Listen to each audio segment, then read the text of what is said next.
اليوم جيت نحكي لكم قصة نجاحي في شهادة البكالوريا. قصة نجاحي في شهادة البكالوريا جات من كلمة واحدة، يعني جات من كلمة من إنسانة عزيزة عليا بزاف.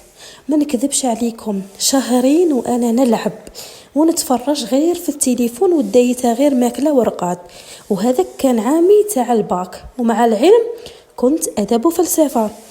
نهار من نهارات دقت عليا الأم ديالي الباب، قالت لي أنا نقول لها غير كلمة واحدة وانتي شفعيها.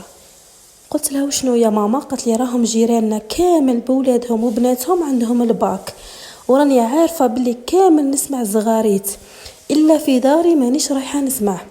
هذه الكلمة أثرت عليا بزاف، ومن ذاك النهار بديت نقرأ وبديت. صح كنت نتعب في البداية، بصح كي نشوف الوجه الماما نقول إن شاء الله، ونتمنى أني فرحها. والحمد لله جبت الباك وفرحت وسمعنا صغاريت. إن شاء الله تجيبوا كامل الباك، وإن شاء الله ربي كامل تطلعوا لافاك. قولوا آمين.